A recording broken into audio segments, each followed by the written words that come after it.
आऊज़ुबिल्लाहिमिनश्शैतानिर्रजीम बिस्मिल्लाहिर्रहमानिर्रहीम अस्सलामु अलैकुम वरहमतुल्लाहि वबरकातुहू। व्यूअर्स, मैं हूं मोहम्मद नदीम और आप देख रहे हैं एच टेक IT एजुकेशन। आज हम देखने जा रहे हैं class, what is class and what is object. और हम ये भी साथ देखेंगे कि क्लास में और डाटा टाइप में क्या फ़र्क होता है, ऑब्जेक्ट और वेरिएबल में क्या फ़र्क होता है और इन दोनों का क्या रिलेशनशिप है।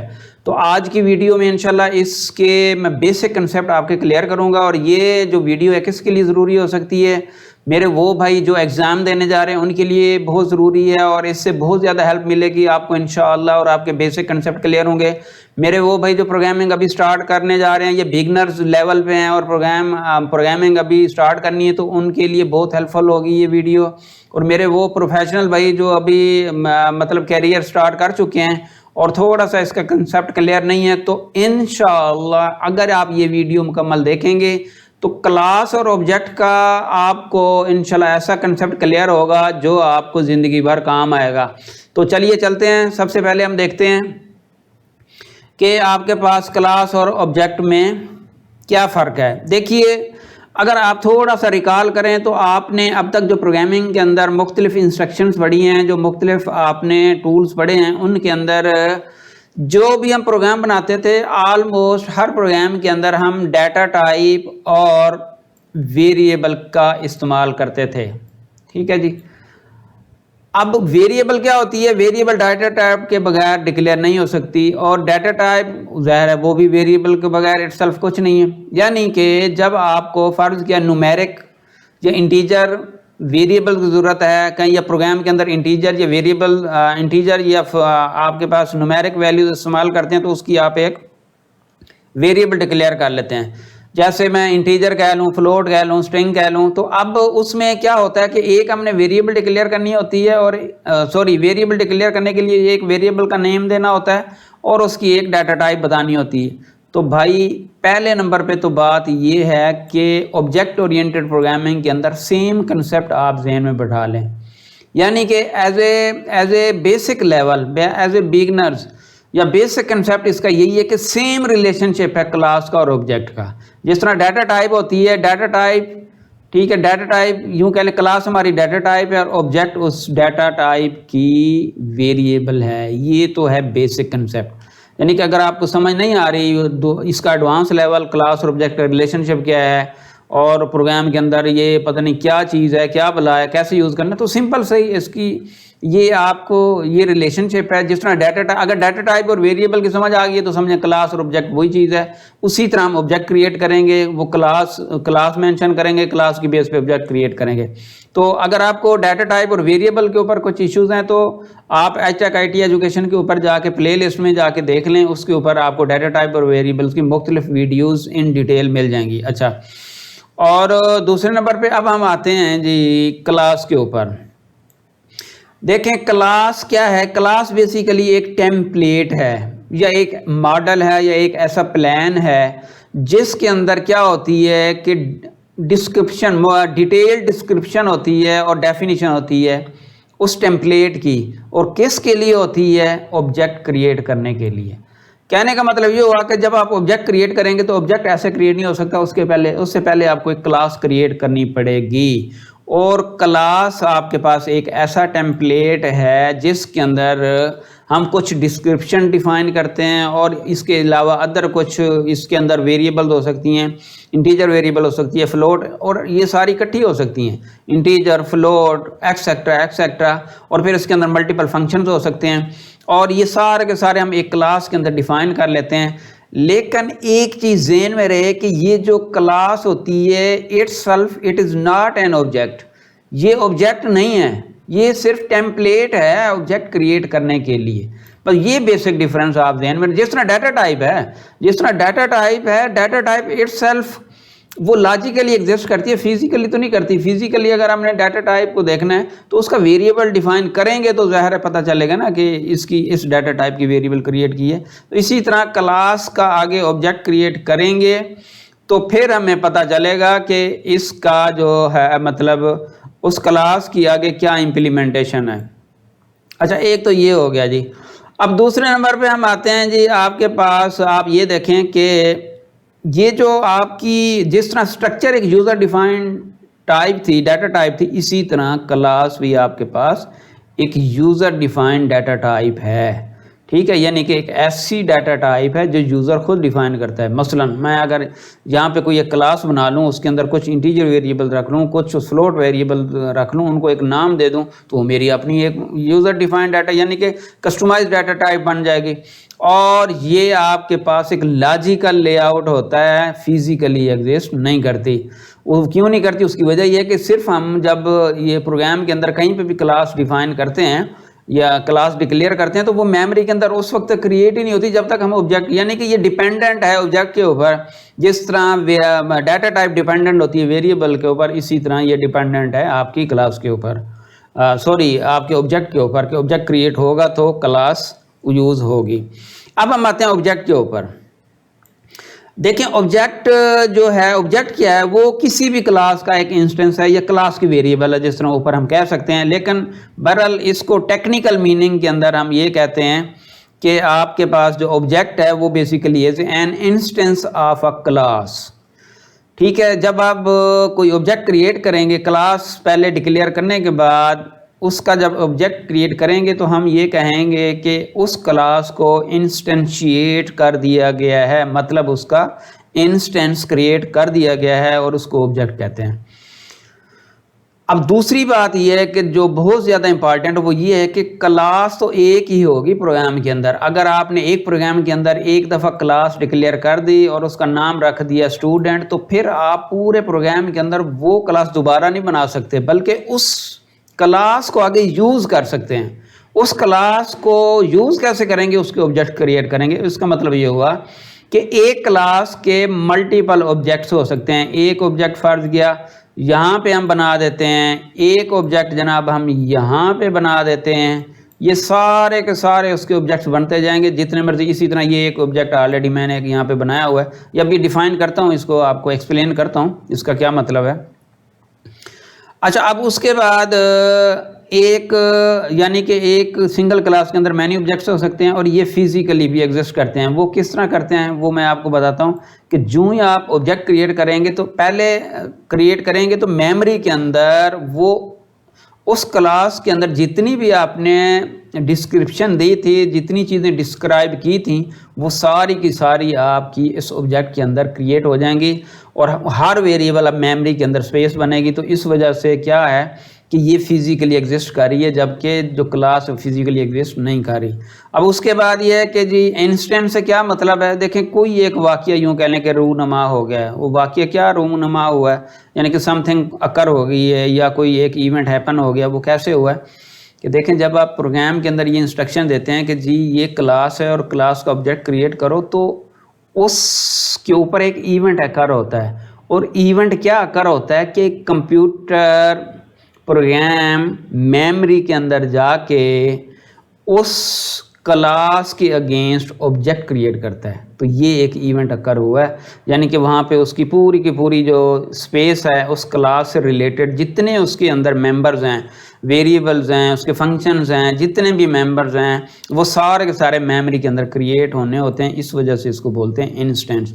तो मेरे ख्याल में अब आपको समझ आ गई होगी कि ऑब्जेक्ट को इंस्टेंस क्यों कहते हैं और ऑब्जेक्ट और क्लास में क्या डिफरेंस है। अच्छा जी, अब हम आते हैं रियल वर्ल्ड एग्जांपल्स के अंदर।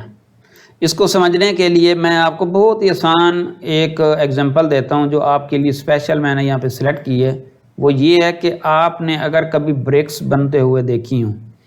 ब्रिक्स बनने से मुराद ये है कि जब आप उसका मटेरियल बनाते हैं, मटेरियल बनाने के बाद ना उस मट्टी को, यानी कि मट्टी का मटेरियल बनाते हैं ख़ास चीज़ों से, उसके बाद उसको ना आप एक ख़ास ब्लॉक के अंदर या एक ब्रिक के अंदर कैसे डालते हैं, उसके लिए एक उनके पास सांचा होता है जिसको बोलते हैं सांचा। अब सांचा बेसिकली ये क्या है? ये लेआउट है, या यूँ कह लें क्लास है। ठीक है, उसे मोल्ड कह लें, ये ब्रिक्स के लिए जो होता है। अब ये देखें, एक सांचा है और उससे आगे हंड्रेड्स ऑफ या मिलियंस ऑफ ब्रिक्स बन रही हैं, लेकिन सांचा एक है।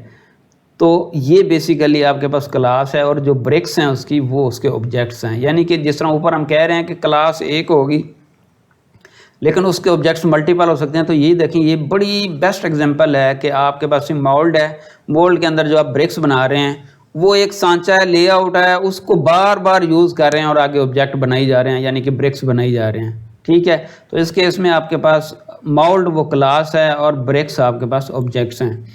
अब एक और एग्जांपल देता हूं, जिस तरह फ़र्ज़ किया आप ये कह लें कि आपके पास एक कार मैन्युफैक्चरिंग कंपनी है। फ़र्ज़ किया कोई एग्जांपल ले लेते हैं जी, होंडा कंपनी है। ठीक है, अब होंडा वाले क्या करते हैं, होंडा वाले सिटी बनाते हैं, सीविक बनाते हैं, BRV बनाते हैं, अकॉर्ड एक्सेट्रा एक्सेट्रा। अब इसमें होता क्या है, इसमें होता यह है कि देखें, फ़र्ज़ किया मैं एक पर्टिकुलर बिल्कुल स्पेसिफिक एग्जांपल की तरफ जाता हूं। आपके पास ईयर 2000 से लेकर जो 2008 तक जो आपके पास होंडा सिटी के मॉडल्स थे, उनकी सब की तकरीबन एक शेप है, थोड़ी सी वेरिएशन होती है उसमें, मतलब कोई ऑटो पे चली जाती है, कोई मैनुअल पे है, ये मैनुअल ट्रांसमिशन, ऑटो, ये वाला कुछ डिफरेंस हो सकता है, कलर भी हो सकता है, लेकिन बाकी उसकी सारी शेप और उसका पूरे का पूरा स्ट्रक्चर सेम है। अब भाई ये जो मॉडल इंजीनियर्स ने बनाया और फैक्ट्री ने प्रोड्यूस किया, उससे पहले उन्होंने उसके ऊपर एक लॉजिकल वर्किंग की, एक लॉजिकल लेआउट बनाया, एक लॉजिकल स्ट्रक्चर बनाया उस होंडा सिटी का, जो उस खास मॉडल का। अब जब वो बन गया, वो डिसाइड कर लिया, उसको अच्छी तरीके से डिस्क्राइब कर लिया, उसके जितने कंपोनेंट्स, जितने फंक्शन हैं वो पहले डिसाइड कर लिए गए, पेपर वर्क के ऊपर उसका एक लॉजिकल स्केच बना दिया गया। उसके बाद क्या हुआ कि फैक्ट्री ने उस लेआउट यानी कि उस क्लास को यूज़ करते हुए ऑब्जेक्ट बनाना शुरू कर दिए, और ऑब्जेक्ट उस केस में क्या था, होंडा सिटी के आइटम्स बनना शुरू हो गए। 10,000 बने, 20,000, लाख, 2 लाख। अब देखें, क्लास एक थी, एक दफ़ा उन्होंने डिसाइड किया, उस क्लास को डिसाइड किया और उसकी बेस पे इतने दसियों लाख गाड़ियां बना डाली। तो वो देखें, रियल लाइफ के अंदर वो भी यही क्लास और ऑब्जेक्ट है कि पहले उन्होंने एक मतलब लॉजिकली लेआउट बनाया, लॉजिकली लेआउट बनाने के बाद फिर उसकी बेस पे इसी तरह सीवे का ले लें, BRV के ले लें, कार्ड का ले लें। तो इन सब केसेस में जो आपके पास कह लें कि एक ख़ास मॉडल का पहले आप एक लेआउट बनाते हैं, उसका एक स्ट्रक्चर बनाते हैं, प्लान बनाते हैं और उसको आगे एग्जीक्यूट करते हैं और प्रॉपर इम्प्लीमेंट करते हैं। प्रॉपर इम्प्लीमेंट कैसे होता है कि उसी एक स्ट्रक्चर की बेस पे आगे इतने ऑब्जेक्ट्स बन रहे हैं, यानी कि इतनी गाड़ियां बन रही हैं। इसी तरह आप टोयोटा को ले लें, किसी और कंपनी को ले लें, फिर ये सारी की सारी जो आपके पास एग्जांपल्स हैं ये क्लास और ऑब्जेक्ट की हैं। यानी कि मैंने बेसिक, वैसे तो आप आमतौर पे ये भी कहा जाता है कि जी ये मुख्तलिफ कार्स हैं, उनकी पहले एक व्हीकल जो है वो उसकी क्लास बन गई, उसके आगे ऑब्जेक्ट्स हैं, ये मुख्तलिफ कार्स। लेकिन मैंने आपको सिंपल सी एग्जांपल दे दी है, ये बिल्कुल रियल लाइफ के बिल्कुल करीब एक एग्जांपल है कि आपके पास एक मॉडल है जी, मॉडल का पहले आपने स्ट्रक्चर बना लिया यानी कि क्लास बना ली और उसके आगे ऑब्जेक्ट्स क्रिएट कर ले।